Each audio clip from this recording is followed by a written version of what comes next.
격려와 사랑 이렇게 목사님이 이렇게 글을 쓰시더라고요. 오늘 격려와 사랑 읽어보신 분 손 들라고 하면 안 되니까 발 한번 잠깐 들어보시겠어요? 발 드시면 돼요. 손 말고 발만 드시면 돼요. 네. 목사님 보니까 오늘 그 말씀하는 게 보니까 두려움에 갇히지 말라고 하시더라고요. 두려움에 갇히지 않으려면 어떻게 해야 돼요? 함께 해야 돼요. 혼자 있으면은 두려워지거든요. 저희들 모두 옆에 이렇게 인사하면서 함께 해요. 한번 인사 한번 해볼까요? 함께 해요. 서로 이렇게 인사하면서 함께 해요. 주님이 계시잖아요. 주님이 계시잖아요. 다시 한번. 제가 이렇게 조금 오래된 이야기인데요. 2015년 1월 15일 추현중 문화 컬럼에서 쓴 거를 잠시 한번 읽어보려고 합니다. 매년 1월 이 단어를 떠올리면서 추억하는 한 친구가 있다. 그는 그리스도의 흔적을 따라 살기를 원했고 치열한 삶 가운데 흔적을 남기고 예수님과 같은 나이인데 33세에 세상을 떠났다. 그는 유능한 의사였으며 음악 칼럼니스트였고 예배 모임 리더였다. 그는 평소에도 환우의 병소를 뿐만 아니라 마음속 깊은 곳까지 돌보았고 의료 파업으로 모두가 병원을 떠났을 때도 환자 우선이라는 소신에 따라 혼자서 묵묵히 자리를 지켰던 의사이다. 여러분들 이렇게 조금 감이 오시죠? 조금 오래됐는데요. 한 2010년도에 이렇게 한국을 전체적으로 이야기했던 33세의 고려대학교 아마 의사였던 분의 이야기입니다. 근데 그 뒤에 이렇게 보면은 친구인가 봐요. 그는 군의가 늦은 나이로 군목무를 시작했다. 가끔 퇴근길에 필자가 근무하던 회사에 있는 북카페에 들러 함께 차를 마시고 기독교 문화와 동양을 새로운 음반이나 책에 관한 이야기를 나누기도 했다. 그리고 2005년 12월 심한 감기에 걸렸다면서 약속을 미루게 됐는데 그때가 마지막 통화였다. 몇 주 투병 끝에 친구는 본향으로 떠났다. 그가 남긴 흔적은 선명하고 진했다. 그의 미니 홈피에는 수천 개의 애도의 글이 달렸고 추모의 열기는 더 뜨거워졌다. 한 일간지에 그에 대한 추모의 글이 실리기도 했다. 사후에 그가 글로 남긴 흔적들을 모아 2권의 책으로 출간되기도 했다. 당시 그리운 마음에 책을 구매했다가 한동안 펼칠 수가 없었다. 보는 순간 내가 마주할 상황이 눈앞에 선했기 때문이다. 한참 후에 책을 들었을 때 우려한 결과가 마주쳤다. 몇 시간의 통곡 끝에 한 가지 깨달음을 얻었다. 그는 그렇게 자신에게 주신 흔적을 따라 살았고 남은 이들의 가슴에 슬프지만 깊은 흔적을 남기고 갔다. 여기에서 말하는 흔적이라는 것은 그 로마 시대의 스티그마라는 뜻입니다. 스티그마라는 뜻은 뭐냐면은 노예나 죄수, 범죄자, 반란자들에게 신체에 찍었던 이렇게 그 표시예요. 그런데 이 표시가 우리 기독교적 시각에서 어떻게 바뀌냐면은 예수 그리스도께서 십자가에 못 박혀 죽으셨잖아요. 범죄자로서 죽으셨는데 그 범죄자로서 몸에 난 상처들, 그거를 흔적이라고 합니다. 스티그마. 세상에서 정말 죄악되고 어려웠던 그 흔적들이 그리스도를 통해서 주님의 흔적, 성흔, 정말 성스러운 흔적으로 바뀌는 것입니다. 여러분들이 가진 흔적은 무엇일까요? 이사야서 58장 11절의 말씀을 읽어보겠습니다. 여호와가 너를 항상 인도하며 메마른 곳에서도 내 영혼을 만족해 하며 내 뼈를 견고케 하니 너는 물돈 동생 같겠고 물이 끊어지지 않은 셈 같을 것이다. 옥인교회를 물된 동산에 비유합니다. 여기서 보면은 메마른 곳을 지나간다고 이야기하거든요. 그러면은 재정적인 고난의 흔적이 있을 겁니다. 또 뭐냐면은 내 영혼이 만족하게 하며 이렇게 말씀하시고 있거든요. 그 뜻은 뭐냐면은 만족하지 못하는, 영혼이 만족하지 못하는 그런 수렁에 빠졌다는 이야기입니다. 그 빠진 것이 흔적인 것이죠.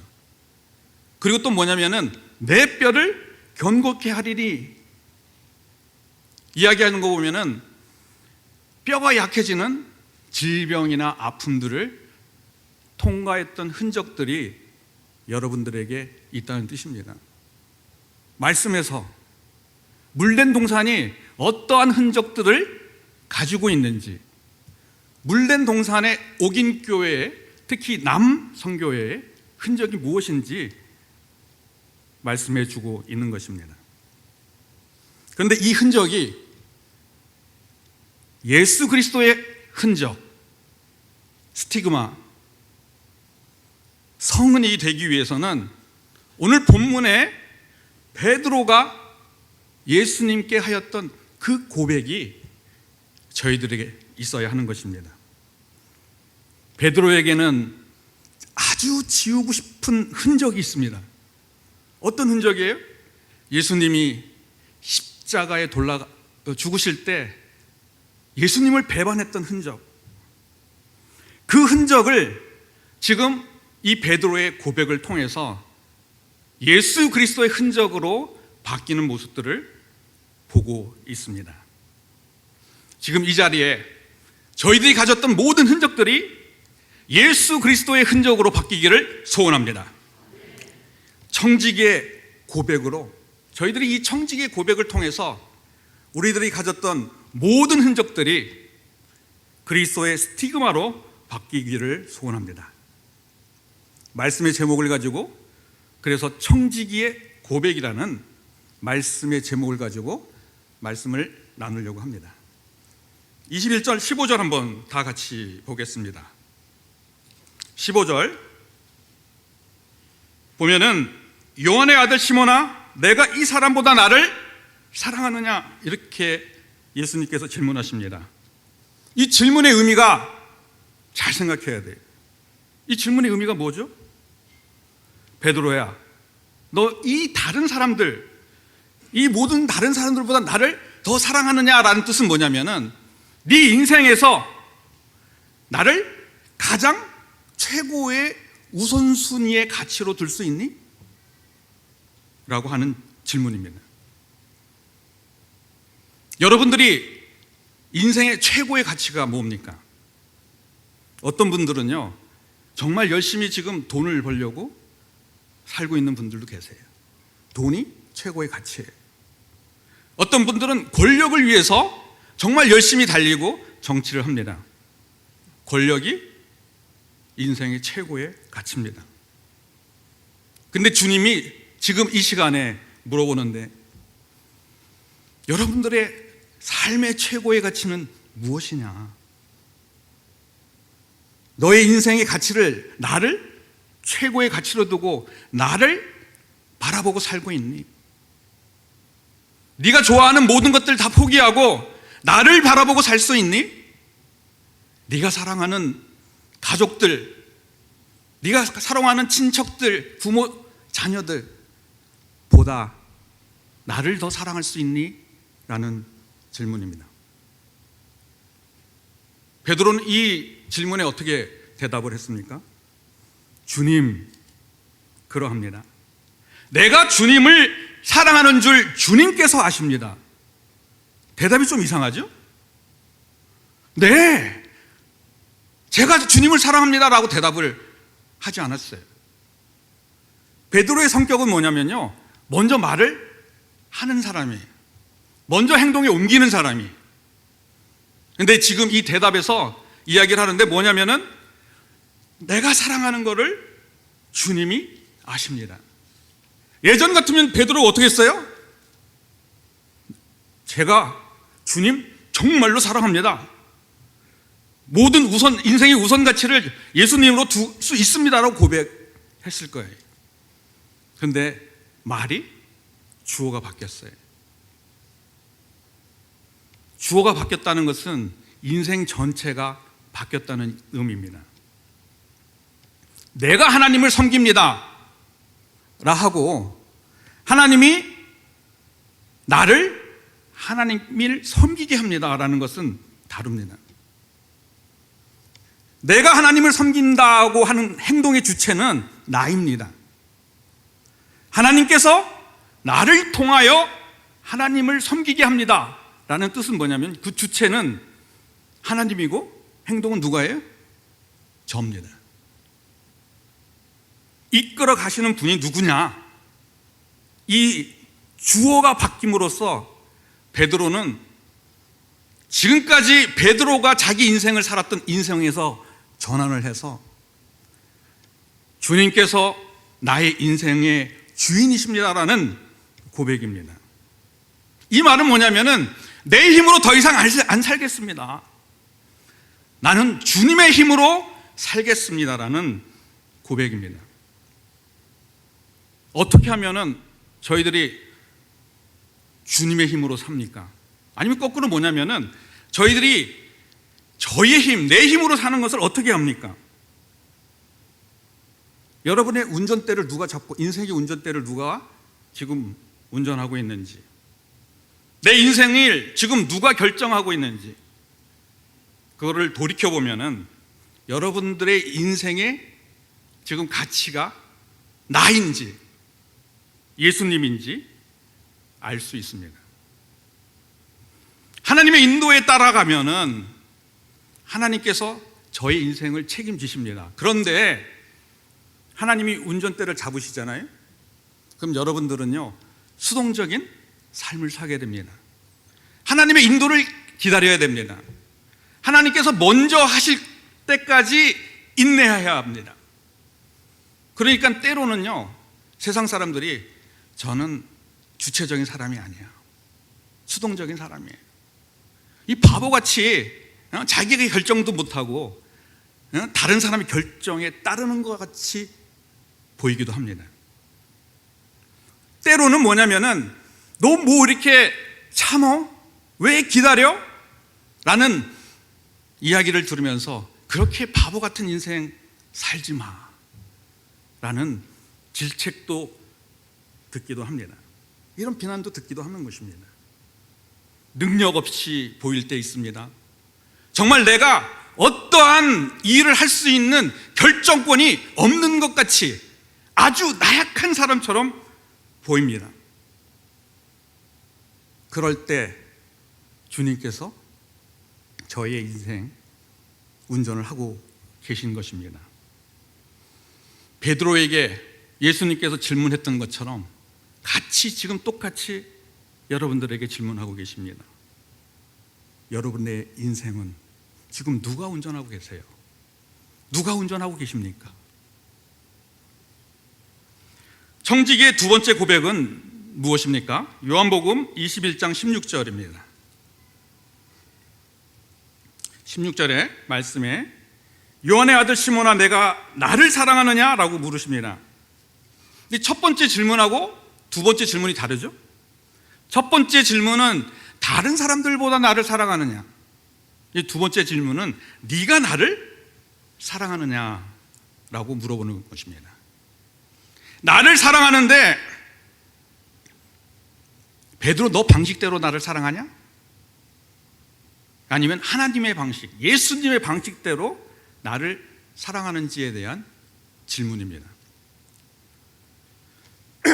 이 상담하다 보면은요, 이 이혼 부부들이 참 많습니다. 이 황혼 부부에 대해서 빗대어서 하는 이야기가 있는데, 이 황혼 부부에서 이렇게 부부가 이혼하러 왔는데, 이혼하게 되면 한국에서 조정 기간을 거치잖아요. 이 조정 기간은 예전에 이렇게 보면은 이혼을 하지 않도록, 될 수 있는 대로 이혼을 하지 않도록 하는 것이 원래 법적인 조치였습니다. 뭐 지금은 어떻게 바뀌었는지 모르겠지만은 될 수 있는데 이혼을 하지 않도록 하기 위해서 조정을 하는데, 이 노인이 되신 부부들이 와서 이 노인 어르신께서 이 아내 되신 분에게 닭을 사오셨나 봐요. 그러면서 이 닭날개를 주셨나 봐요. 그럴 때 이 조정관이, 야, 이 정도면은 이제 이혼하지 않겠구나 라고 생각하는데, 이 닭날개를 받은 그 아내가 닭날개를 꽉 던지면서, 당신은 항상 이런 식이야. 남편은 깜짝 놀래갖고, 당신이 항상 닭날개 먹지 않았냐 라고 이야기하는 거예요. 당신이 닭다리를 좋아하니까 내가 닭날개를 먹었지. 뭐냐면은, 아내가 양보해서 닭날개를 먹었는데 남편은 뭐예요? 닭날개를 좋아하는지를 착각하고 닭날개를 준 거예요. 자기 방식대로 아내를 생각하고 자기 방식대로 아내를 사랑한 것입니다. 이 부부들이 이혼할 때 가장 많은 이야기들이 뭐냐면은, 성격이 맞지 않다고 이야기합니다. 성격이 맞지 않다는 뜻은 뭐예요? 나는 당신의 성격에 맞추지 않겠어. 당신이 내 성격에 맞춰줘 라는 메시지입니다. 이것은 지금 이 질문에 사랑하고는 관계가 없는 거예요. 예수님께서는 뭐라고 지금 질문하시냐면은, 나의 방식대로 사랑하느냐.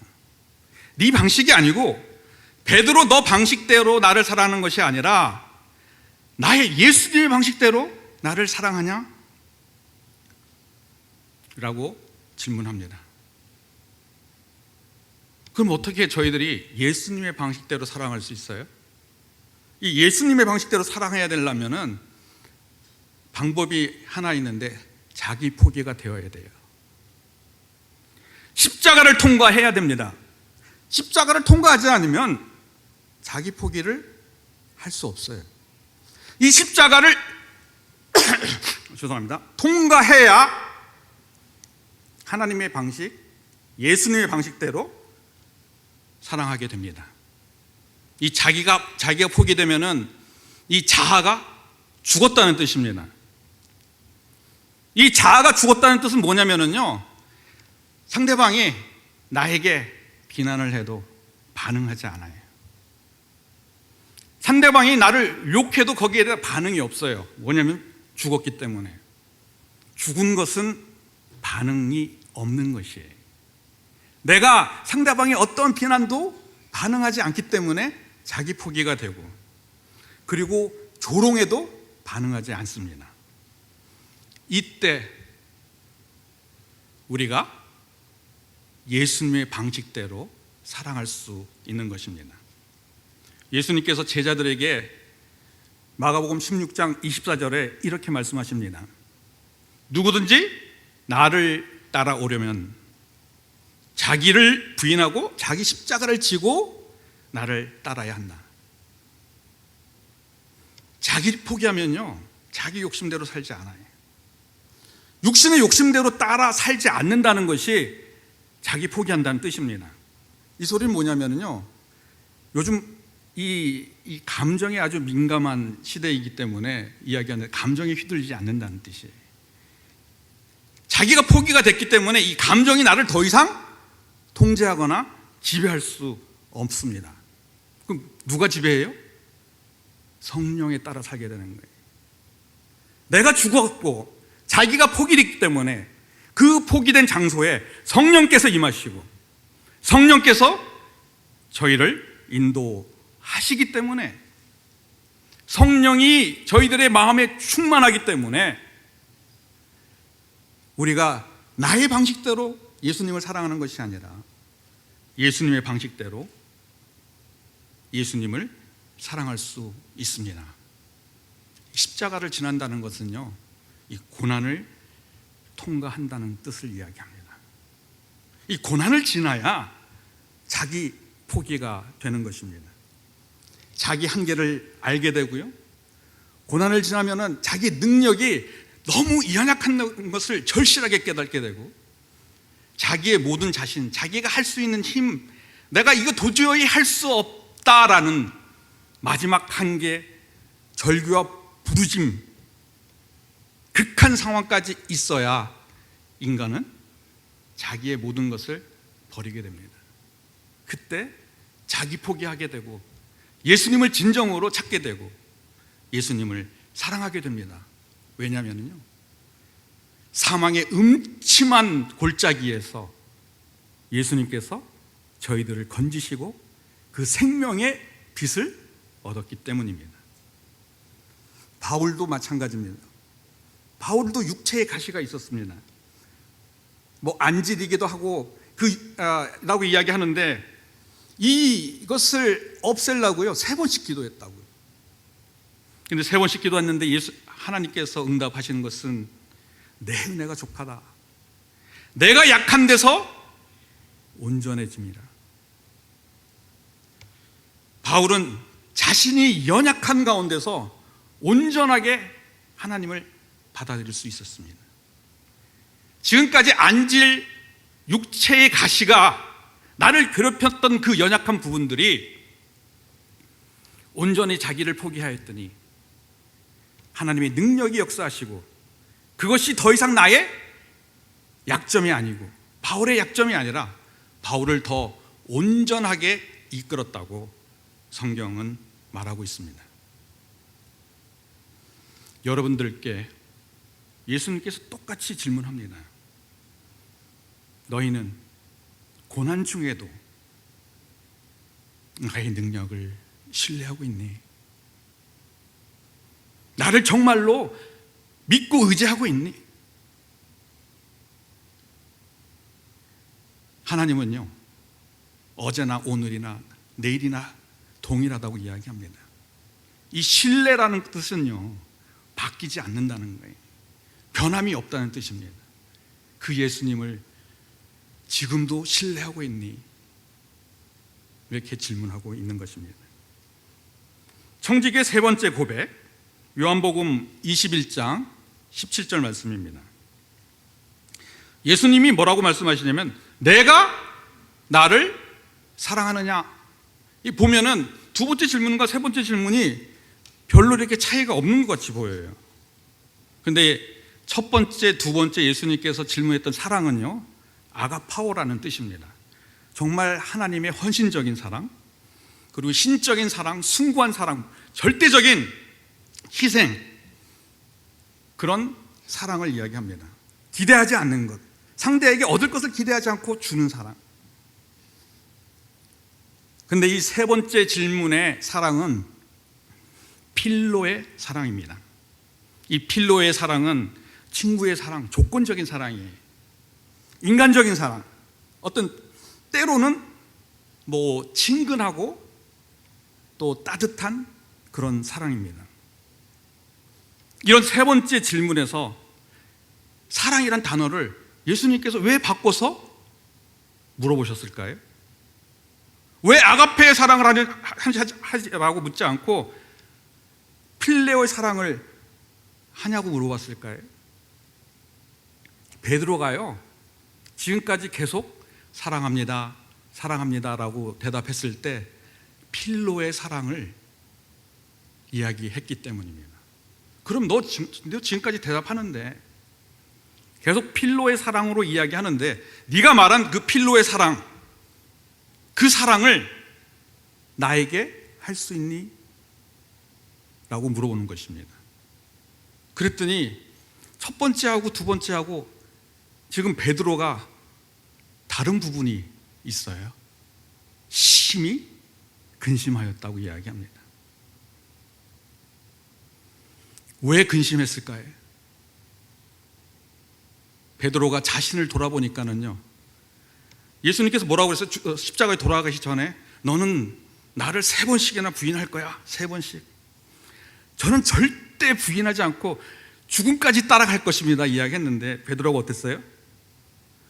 1번째 예수님을 부인하고 2번째는요, 그 부인의 강도가 더 강해졌습니다.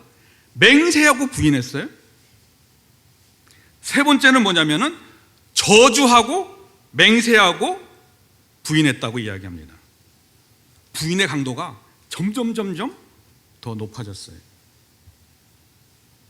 베드로는 자기 자신을 돌아보니까 내가 이렇게 세 번씩 예수님을 부인했는데 내가 정말 필로의 사랑, 정말 친구와 같은 친근한 사랑을 예수님과 할 수 있을까? 라고 근심하게 됐던 것입니다. 이 근심할 때 이 베드로는요, 말씀을 통해서 자기 자신을 돌아봤습니다. 누가복음 22장 31절에서 32절에서 베드로가 부인할 거라고 예수님께서 베드로 너 부인할 거야 그러면서 하신 이야기가 있는데 너 거기에서 멈추지 말고 뭐라고 이야기했냐면은 시몬아 보라, 사탄이 너를 밀가부로 듯이 하려고 하였지만 내가 너를 위하여서 믿음이 떨어지지 않기를 기도하였으니 네가 돌이킨 후에 내 형제를 굳게 잡아라. 베드로가 환경을 통해서 내가 했던 행동을 통해서 자신을 바라보면요, 예수님을 사랑할 수 없었어요. 근데 말씀을 통해서 자신을 바라보니까는 내가 예수님을 세 번씩 부인한 그 죄인이었지만 그 말씀을 통해서 바라보니 근심하면서도 뭐라고 대답했어요? 주님, 모든 것을 아시오매 내가 주님을 사랑하는 줄 누가 알아요? 주님이 아십니다. 이렇게 고백할 수 있었던 이유는요, 환경을 통해서 자신을 바라본 게 아니라 말씀을 통해서 자기 자신을 바라보았기 때문입니다. 저희들이 환경을 통해서 자기 자신을 바라보면요, 예수님 사랑할 수 없습니다. 저희들 있는 환경들이요, 예수님을 사랑할 수 있는 환경이 안 돼요. 세상에는 예수님을 미워하고 예수님을 적을 두기 때문에 이 세상의 환경을 보면은 예수님을 절대 사랑할 수 없습니다. 그러나 말씀을 통해서 자신을 바라보면은 예수님을 사랑하게 됩니다. 사탄이요, 우리를 넘어뜨리려고 얼마나 애를 쓰는지 모릅니다.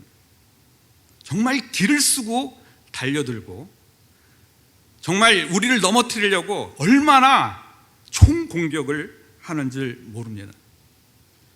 믿지 못하게 합니다. 환경적으로 또 사람을 통해서 믿지 못하게 합니다. 근데 믿게 되잖아요. 그러면은 예수님과 친밀한 관계를 맺지 못하게 하기 위해서, 능력 있는 그리스찬이 되지 못하게 하기 위해서 철저하게 막고 철저하게 저희들을 공격합니다. 우리가 사랑하는 믿는 사람들, 우리 동료 옆에 이 서로의 교인들끼리도 상처를 받습니다. 열심히 정말 다른 사람들을 정말 믿음으로 섬겼는데 섬긴 사람들이 때로는 섬김을 받은 사람들이 때로는 손가락질하고 무시하게 합니다. 오히려 정말 사랑해서 섬겼는데 너는 그냥 종처럼 계속 섬기니 당연하듯이 그냥 부리기도 합니다. 얼마나 속상해. 이런 상황이 있어도 내가 정말 말씀대로 섬겨야 하느냐라는 회의가 들기도 합니다.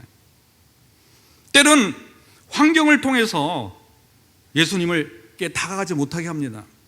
내가 정말 신실하게 교회를 지키고 섬겼는데 자녀들이 바라는 대학에 가지 못할 때 얼마나 실망을 합니까? 내가 열심히 교회를 위해서 헌신하고 교회를 위해서 또 다른 섬겨왔는데 제가 직장이 원하는 직장이 아니에요. 원하는 직장에 들어가지 못했을 때 하나님을 바라보고 하나님의 사랑에 대해서 정말 회의가 들게 합니다. 이럴 때 환경을 바라보면요, 예수님을 사랑할 수 없어요. 말씀에 쫓아서 정말 말씀에 따라서 내 자신을 바라보고 사탄아, 예수 그리스도 이름으로 물러가라 이야기할 때 저희들은 여기에서 건짐을 받고 소망을 얻게 됩니다. 예수님은 어떤 말씀을 하고 계십니까? 고린도후서 4장 17절 말씀인데요, 우리가 잠시 받는 환난은 경한 것이고 지극히 영원한 영광에 중한 것에 보면은 가볍다고 이야기합니다. 환난이 첫 번째 뭐냐면요, 가벼운 것이고 이건 오래되지 않는다, 잠시 지나가는 것이다. 그리고 이 고난을 통해서 어떤 것이 이루어지냐면은 너는 예수님의 영광을 보게 될 것이고 예수님의 영광을 너를 통해서 나타나게 될 것이다 라고 말씀으로 저희들에게 확증하고 계십니다. 저희들이 말씀을 통해서 나를 바라보면은 소망이 생겨요. 소망이 생기면은 이 환경과 사람을 통해서 나타나는 그 고난, 관계의 고난들을 이길 수 있는 능력을 주님께 공급받게 됩니다. 저희도 모두 주님의 능력으로 살아가기를 소원합니다. 이 베드로는요, 이 3번의 고백을 통해서 이 예수님을 배신하였던 흔적, 이 흔적을 예수님을 사랑하는 흔적으로 바꾸게 됩니다. 성은, 스티그마가 세상에서는 수치스러운 그 스티그마, 흔적이 예수 그리스도를 통해서 영광스러운 예수님의 흔적으로 바뀌게 되는 것입니다. 이 3번을 고백한 베드로가 어떻게 살아갔습니까? 성경은 계속 담대하게 이야기합니다. 예수님이 죽을 때 정말 숨어서 예수님을 배신하고 세상 사람에게 나타나지 못하였던 그 베드로, 이 고백을 한 후에는 한 번 설교에 담대하게 세상에 나가서 복음을 증거합니다. 예수님의 사랑을 증거합니다. 그리고 그 설교를 듣고 3,000명씩 회개하고 하나님께 돌아오는 역사가 있습니다. 안진뱅이도 일어났습니다. 감옥에 갇혀 있을 때 주님께서 풀어주셔서 감옥을 나오는 기적 같은 역사도 경험하게 됩니다. 왜 이런 역사들을 경험하게 됩니까? 예수님의 흔적을 가진 이 베드로는 예수님이 나의 인생을 책임진다는 그런 확신을 가졌기 때문입니다. 제가 아주 늦은 나이에 부름을 받았습니다. 이 37세의 나이로 주님께 부름 받아갔고요, 한국에서 신학 공부를 하지 않고 미국으로 보내시더라고요. 미국에 보내는데 뭐 도와줄 사람이 있고, 정말 이게 그 이방인으로서, 외국인으로서 이제 살게 되는데, 이제 ESL을 지나고 이제 신학교를 이제 신학교를 정식으로 이제 공부하게 되니까요, 제 마음속에서 이렇게 신학교를 공부하게 되면 사역지가 없는 거예요. 신학교 공부하는데 하나님께서 사역을 안 주시네. 그래서 마음속으로 어떤 생각을 했냐면요, 그러면은 가정교회를 해야 되나 보다.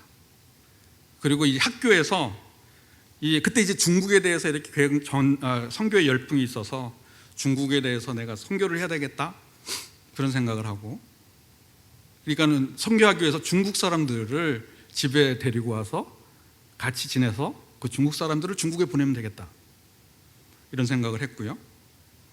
그 다음에 그 신학교인데 2세들을 이렇게 정말 한국인들을 돌보는 보지 않더라고요. 그래서 이제 2세들에 대한 이렇게 마음의 사역을 가지고 있었는데, 그렇게 하기 위해서 집이 필요하겠다를 생각해서 믿음으로 집을 살려고 하는데, 그때 이제 월드 트레이드 센터 무너지고 막 그럴 때예요.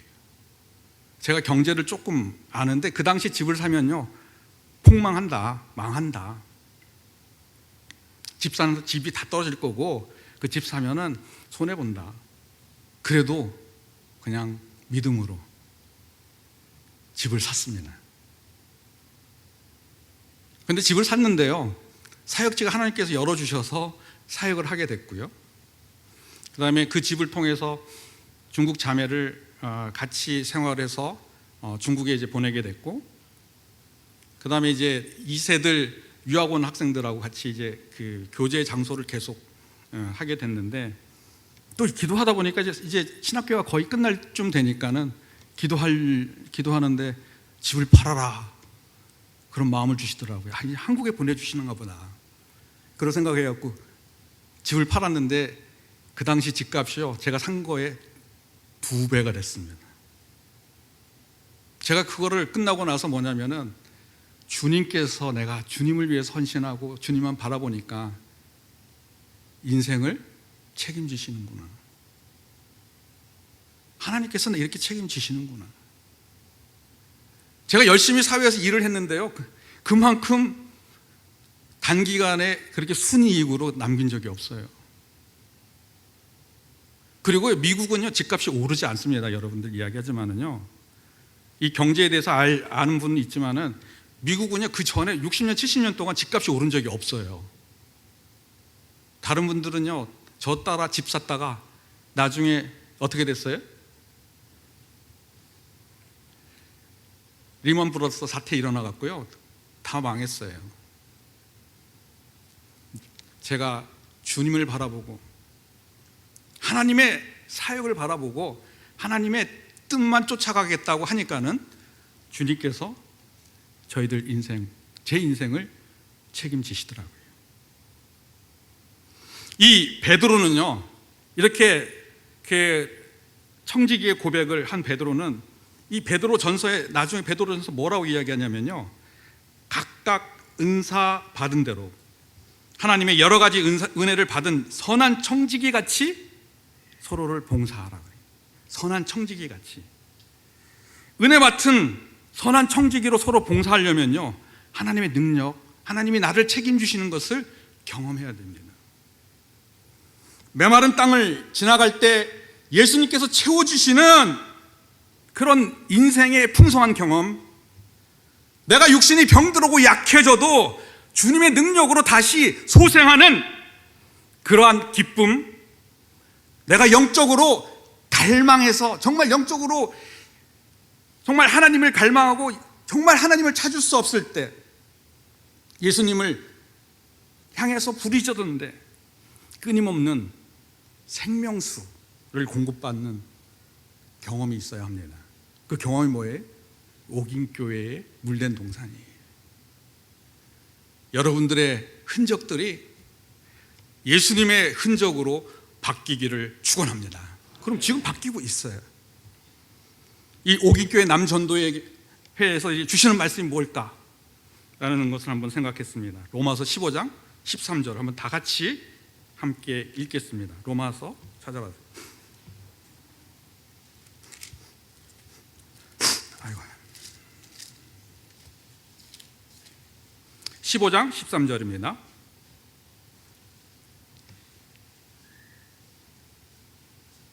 다 찾으시죠? 15장 13절 다 함께 봉독합니다. 소망의 하나님이 모든 기쁨과 평강을 믿음 안에서 너희에게 충만케 하사 성령의 능력으로 소망이 넘치게 하시기를 원하노라. 재정의 묶임이 끊어지고 고난이 기쁨이 되고 육신의 병이 치유되는 놀라운 역사가 일어나기를 축원합니다. 영적 갈급함이 채워지고 주님의 놀라우신 능력으로 여러분들이 물된 동산에 이 세상을 향해서 생명수를 공급하는 남전도회가 되기를 축원합니다. 기도하겠습니다. 하나님 감사합니다. 옥인교회 남전도회를 주님께서 은혜를 더하시고 주님의 능력을 더 입혀서 지금 여러 가지 가지고 있는 흔적들이, 세상의 흔적들이 예수님의 흔적이 되도록 주님께서 은혜를 부어주시고 복을 더하여 주시옵소서. 이 모든 말씀 예수 그리스도 이름으로 감사하며 기도하였습니다. 아멘.